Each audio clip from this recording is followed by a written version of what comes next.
Hello everyone, and thank you very much for supporting me here on Patreon. It's been a very busy day.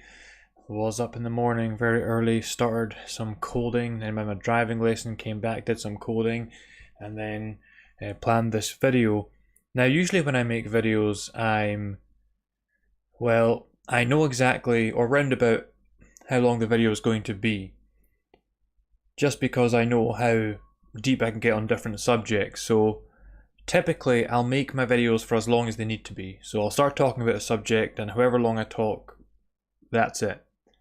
But back when I was trying that failed experiment of doing the really short videos, the 4 to 8 minute videos, I deliberately chose subjects that I knew for a fact would not take me very long to talk about. Today's subject is one of those rare subjects that I can't even give an estimate as to how long I'm going to speak on this subject for. It could be 10 minutes, it could be 2 hours, I really don't know.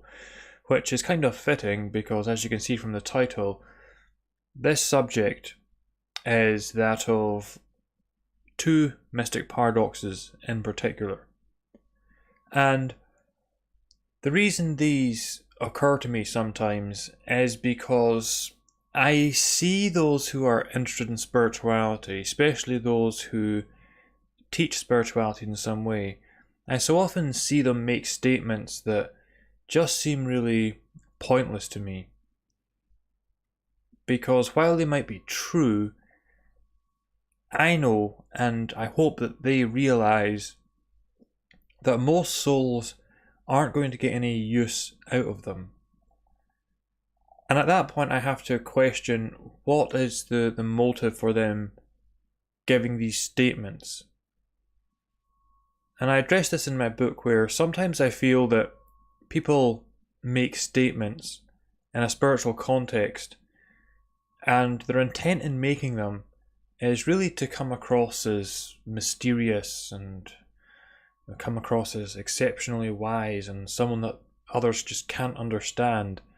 And if that's the case, then obviously that's a matter of the ego, because they're trying to project a certain image of themselves.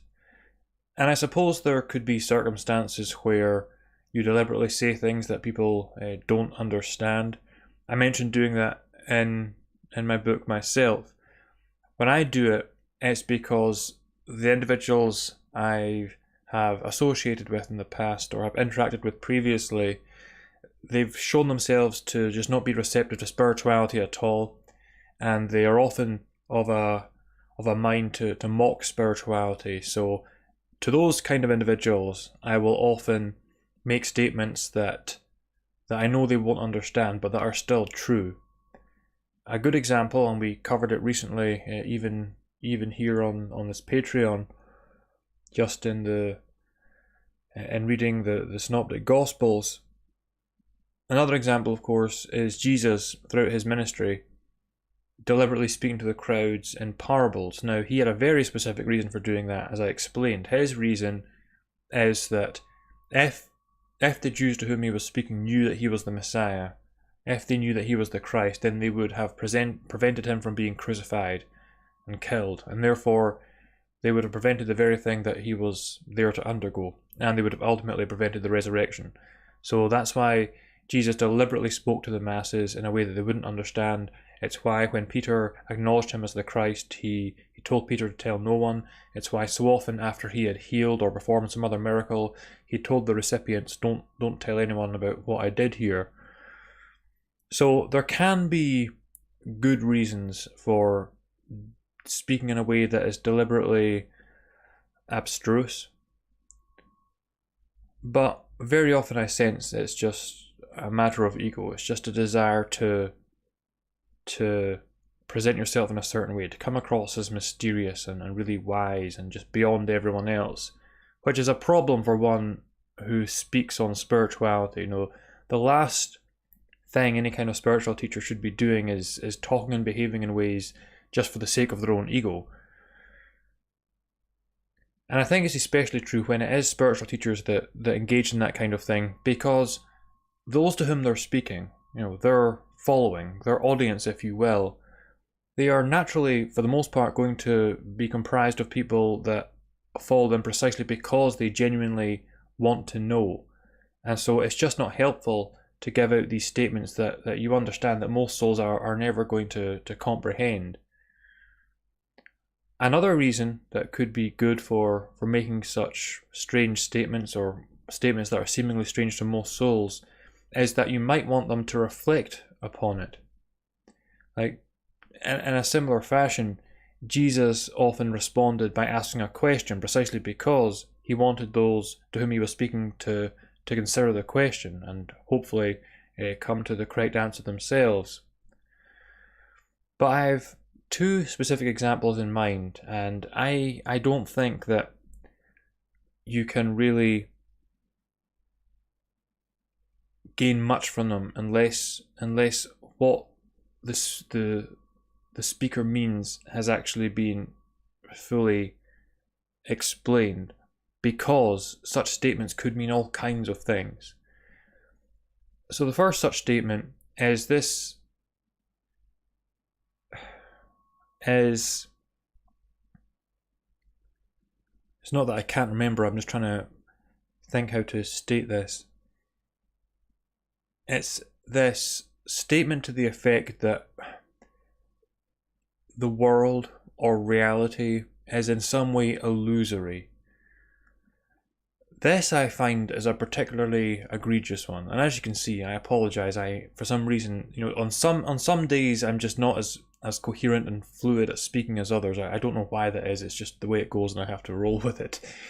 I'm not as articulate on some days than others. There you go. So this is a particularly frustrating one for many souls, I think, because this is one of those examples that could mean all kinds of things. If someone says that the world is illusory, what in what sense is it illusory? If you just say that, then unless you articulate what you mean, then first of all, most souls aren't going to understand you, and second of all, even if they try to understand you, they could come away with all kinds of conclusions. It's not as if the statement that the world or reality is illusory has only one possible explanation, and if only these people consider it long enough, they'll reach that conclusion. Not at all. They could come to lots of different conclusions from that statement. So that's the prime example of a statement that sometimes I think people make just to come across again as mysterious for the sake of their own ego. So the way I explain this in my book, and it's only one possible explanation, is that,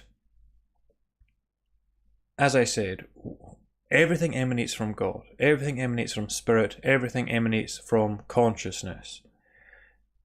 And everything that emanates from that original source is necessarily finite. Now, they might be finite to different degrees, but they are necessarily finite. Or shall we say, more accurately, I would think, they have no existence. This is a better way to look at it. They have no existence in and of themselves. So, for example, matter passes away. That's just the nature of matter. Matter will pass away. Our physical forms will die. Mountains will eventually, change their form, and everything in matter, no matter how strong and powerful it seems, it will pass away, because that's the transitory nature of matter. Now, if we look to the ethereal realm, i.e. the astral or the phantom realm,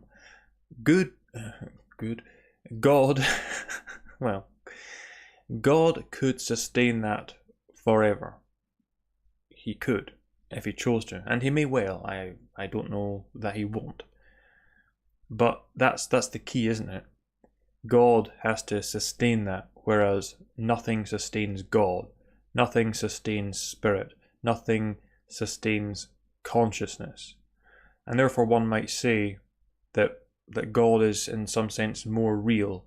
Spirit, consciousness is in some sense more real than that, or pure spirit and pure consciousness are more real than that which emanates from it. More real than the ethereal, more real than the mental, more real than the physical. So that's one way that individuals can mean that the world or reality as we experience it is illusory, because they have no they will pass away, or at the very least they cannot sustain themselves. They are necessarily sustained by spirit, by consciousness, by God. So that's one way that they are illusory by comparison. But really, to get to what the statement that the world or reality is illusory really means, it is a matter of direct experience. I've often said that in certain transcendent experiences that I've had, I suddenly, in what you might call an experience of gnosis, became aware of how everything made sense. Just in an instant, everything made sense. And one of the most frustrating elements of those experiences is that when you return from those experiences, you can't articulate why everything makes sense, why the world is as fine as it is. You can't even conceive of what you knew in your inmost being, never mind articulate it. That's a very frustrating thing. But there is also this sense that life is nothing but a dream, and that the place you are in such experiences is infinitely more real than the mundane world that we all interact with. Now, I can explain that, and I have explained that theologically. I can give intellectual explanations as to why that's the case. It's simply because we have to go back. I think the best explanation is probably that of the Platonic forms, where everything emanates from what the ancient Greek philosophers and the Gnostics would have called the monad, and as it does so, it degenerates to some degree. So, and the monad, of course, would be what I would call God, spirit, consciousness. But whatever emanates from God degenerates to some degree. So when we see beauty in this world, we're only seeing a shadow of what beauty truly is. That which the Gnostics would have called an image. And if you've listened to me for long enough, you'll know how that makes sense in my particular perspective, because I've said before that aether, mind, and matter are just degenerated, or as I like to say in the fashion of the ancient Gnostics, they are just deficient forms of spirit, deficient forms of consciousness. So we can explain these things intellectually. They have been explained intellectually for thousands of years, and I continue to explain them intellectually. But the experience is something else. And if someone has such an experience, they may well come back from such an experience and say something like, the world is just illusory. Reality as we know it is just an illusion. So I understand this statement. I understand all the different things that statement can mean. Even so, I don't think it's an incredibly useful statement to make. Even if one is being sincere in making that statement, even if one isn't doing it just to come across as mysterious, because when you say to another, whether it's because you've intellectually worked this out or whether you've had some transcendent experience, if having done that, you say to another, hey, the world is illusory, everything that we experience is illusory, the only thing they're thinking is, well, how, in what sense is it illusory? If I undergo pain, I am experiencing that pain. If I touch this table in front of me, I am touching this table. So in what sense is it illusory? And you know what? Those individuals have a point. I mean, even in mundane terms, if I go to sleep tonight and I have a dream, in fact, I had a very strange dream last night. I don't know what this dream was about. I had this friend called Brian, and his dad runs a business in this town, and he owns this particular block of offices. And in my dream last night, for some reason, I went into this office, and I was really drunk for some reason, which is weird. But I went into this office, and I had this courier bag with two cartons of milk in it. And at one point, I put the milk down, and I went away into another room. And when I came back, someone who works in that office had taken the milk, and because I was drunk, I got really belligerent about it. It was a very, very strange dream. But I can only speak for myself on this matter, but I don't wake up from a dream and say it was illusory. I would wake up from a dream and say I had a dream. And I acknowledge, as most do, that dreams are distinct from mundane reality. But I would never say that a dream was illusory, precisely because, in what sense is it illusory? Is it because, since the mundane reality is the most common experience we have, we dismiss everything else that doesn't conform to it as illusory? Well, some individuals do that, sure. I don't know. Now, the fact that dreams are transitory and they're not what we experience as the default mode of reality, that doesn't mean they're illusory, because, at least to me, illusory implies, well, exactly what the word means. It means unreal. But when I'm in a dream, I'm experiencing those emotions. I'm experiencing those highs, those lows. I'm experiencing those things as surely as I would experience them if those events were to manifest in the real world. So to call them illusory, to me, yeah, it's a bit, it's not quite right. And I feel the same is true when we're speaking in the context of calling this world illusory in the context of spirituality. Yes, if you taste something of the higher realms, the ethereal realm, where what I call in my book the divine attributes are manifest in their highest, love, beauty, and that's why, again, when people have near-death experiences and they're in such a place and they experience these things, they'll return saying, "Wow, the love I felt there was nothing compared to the love that we know of here in the world." If you're speaking in the context of such a comparison, you may say that, okay, in comparison to the experiences in such a place, the mundane world is merely illusory. You may even call it as a dream, but it's real in the sense that we experience it. No matter what happens to us as souls from this moment forward, we are experiencing what we are now. Okay, random example. In Highlander 3, the opening of Highlander 3, and I so rarely refer to popular culture to reinforce my points, but it's just the first example that came to my mind. In the beginning of Highlander 3, Connor MacLeod is being trained by this Japanese sorcerer Nakano. Now, the antagonist, this guy Kane, at some point tracks them down, and he gets into a confrontation with Nakano. Now, Nakano, being a sorcerer, he has all kind of magic tricks, and what he does is he essentially creates two duplicates of himself. So imagine you're looking at me here. Imagine there's a David McMurdo there, and there's a David McMurdo there, and the antagonist Kane, he has no idea which one is the real one. Now, are those duplicate Nakanos, are they illusory?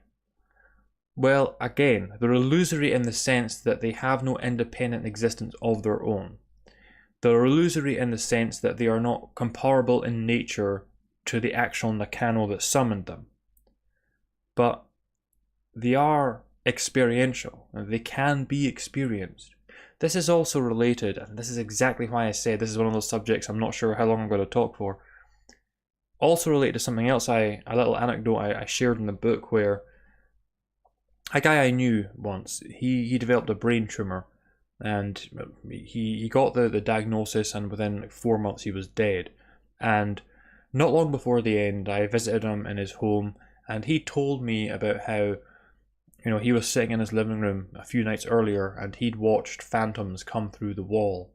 Now, of course, the people there with him didn't see those phantoms, and just about anyone would argue that he saw those phantoms as a result of what was going on in his brain. But does that make those phantoms illusory?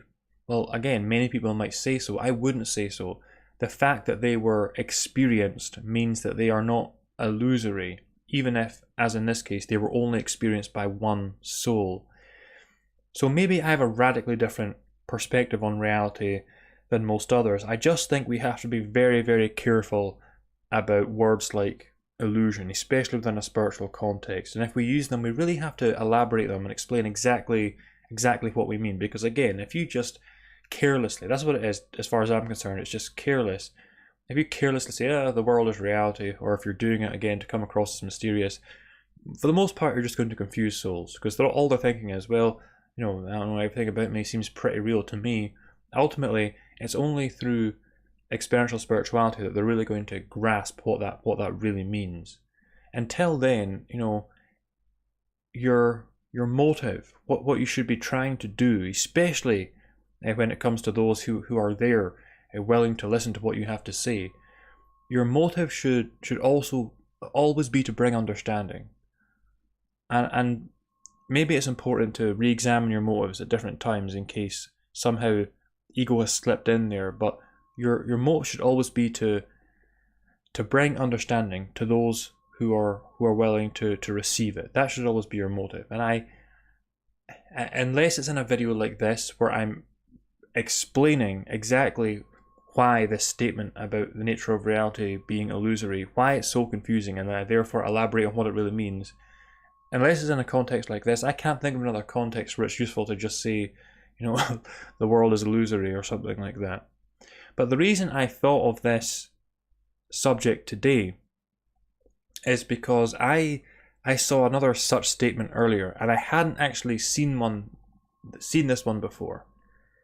And it's another one of those statements that, yeah, it's true when you consider it, but is it useful to ever say this unless you're going to explain exactly what this statement means? So a certain spiritual teacher, and I won't name them, they said that we are not consciousness. Now, if you've listened to me for any length of time, you'll know, you imagine that the next video you saw from me was titled, "We Are Not Consciousness." You think, what's going on here? You've made, 50 videos now, explaining in most of them that we are indeed consciousness, what the ancients called spirit. So now he's making a video saying, we are not consciousness, what's going on here? But at least in that case, you'd be able to watch the video and I'd be able to explain myself. But in this case, it was just an isolated statement. We are not consciousness. That would be like if you had this captain of a rowing team, and after years of training the same team, he said to them, we don't actually sail on the water. It's a statement as baffling as that. All the team is going to be thinking is, well, we've been training for years precisely to deal with the conditions that arise because we work with water. Well, what are you talking about? So I'll explain this statement. And again, it's possible this individual, to be fair, it's possible they said this in the hopes that people would consider it. But if you have that kind of understanding that is second nature to you, if you have the direct experience to be able to explain this, you don't really need to consider it. It's kind of obvious, but again, not the kind of thing you'd say to be helpful to people necessarily. Not the kind of thing that most souls are going to understand, even if they have an active interest in spirituality. So what this essentially refers to, this statement, even though, again, mystics have recognized for thousands of years now that we are fundamentally conscious. Again, what the ancients called spirit. So for one such soul now to say we are not consciousness, what do they mean? What it's essentially referring to is duality in a sense, because consciousness to us is a concept. It's a thing we consider, it's a thing we think about. And so, in a sense, for as long as you're considering consciousness, there is an inherent duality. There is you and the consciousness. You, the considerer, and the consciousness that is being considered. So there's an inherent duality there. So even if you think to yourself or say, we are consciousness, even in that statement there's duality implied. There's the we and then there's the consciousness, even though what the phrase is intended to convey is that those things are one. There's still an inherent duality to it. And so his point was that consciousness does not exist as consciousness. in some kind of self-aware way, because ironically, and see, this is the kind of discussion that's perfect for these backer Patreon videos. Again, there is kind of a duality inherent even in any kind of self-awareness or self-consideration, because in self-awareness or self-consideration there must be at least two things. There must be the I in relation to something else. I often talk about how, I don't want to go through, because if you're tired, no matter how tired you are of hearing me say certain things, you'll never be as tired as I am saying them, believe me. I'm not going to go through what I've said 1,000 times before about the way that souls, when they're born into a new mortal form, they develop, and then they get the cognitive capacity to conceive of themselves and in relation to the world. But I have pointed out before that the I thought that is the bedrock of all identity. I am male or female, I am this age or that age. That I thought, well, it is not just the bedrock of all identity, it is the first introduction of duality into that soul's, and this is one aspect I've never spoken about before, maybe next week I'll elaborate upon this further. It is the introduction of duality into that soul's reality. Before that point, it's not just that soul wasn't developing an egoic identity and receiving all of this conditioning. It's that they weren't even aware of duality. Like a really young infant, for example, yes, they are an infant and there are going to be others around them. So in the world there is a duality, but the infant in their being, in their mind, doesn't conceive of things in that way. It doesn't have the capacity to yet. And so the moment that you have any kind of self-consideration, there is an inherent duality, even if you are considering your own nature. So to return to this mysterious statement, we are not consciousness, I have to repeatedly say, and every individual that elaborates upon mysticism, we have to say that we are consciousness. We have to convey that truth. It's necessary. But it is a dualistic expression. A necessarily dualistic expression, but it is a dualistic expression. But if you just sit there and say to yourself, I am consciousness, what this individual is alluding to is the fact that that's kind of an erroneous statement. It's a mystic paradox because it's true and it's false.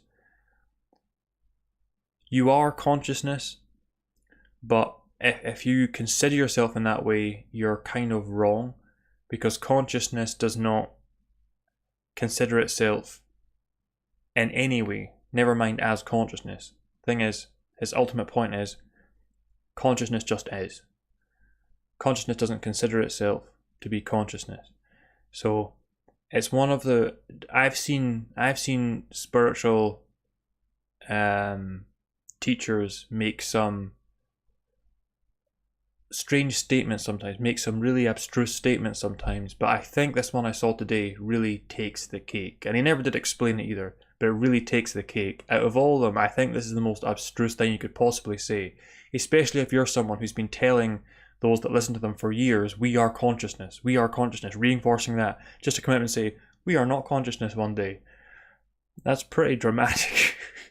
But this is what that individual meant. I don't know if he's ever going to explain it, by the way, but this is what he meant, is that consciousness does not consider itself to be consciousness. It doesn't even recognize itself to be consciousness, because in that consideration and in that realization there is a duality. Consciousness simply is. It doesn't need any labels like consciousness or labels like spirit. It simply is. So for as long as a soul is saying to itself, I am consciousness, as long as that's the depth of their, let's just say, as long as that's the extent of their understanding of their own ontology, then it's in a way a false understanding. It's almost an oxymoron, because consciousness wouldn't consider itself in that way. So if you're saying you are consciousness, why are you considering yourself in that way? I can't guess this individual's motives for making such a baffling statement, but I would assume that he's hoping that people consider that statement in the way that I am here. And it is quite a profound statement when you think about it. Again, if you want to convey information in this world, you have to first, conceive in your mind what that information is going to be, and you have to articulate it. And when it comes to the depths of spirituality, when it comes to mysticism, quite often those conceptions and those articulations, they're going to be necessary, but they're also going to be necessarily false. So this is a prime example where consciousness doesn't contain duality, and it certainly isn't considering itself anyway. It simply is. So if you're considering yourself to be consciousness, or you're considering yourself as consciousness, there is an inherent duality in that thought process that is not true to consciousness itself, because consciousness simply is. I've just thought of a really dramatic way to say this. Maybe I should do this sometimes. Maybe I should throw out these mysterious statements in a really dramatic fashion and then explain them a week later. But the truth on this matter, actually, see that this guy, he's got me thinking about how to elaborate upon this. The truth on this matter is that the only time you're not a liar in considering yourself consciousness is when you are abiding in meditation. At least as far as being in this mortal form is concerned. The only time you're not a liar in considering yourself consciousness is when you're in deep meditation, and you're not thinking things, you're not going through concepts, you're of course not articulating anything, you're simply being. In fact, perhaps when it comes to you being consciousness, perhaps your most honest state is when you are in deep sleep. And deep sleep, as soon as I've finished recording this live stream, got to speak on the matter of deep sleep soon, because it's one of those areas in spirituality that it's like the conscience. I say in my book that the conscience is the most miraculous thing, but if you look in the history of religious thought, it's one of those things that it gets a nod of people kind of begrudge it.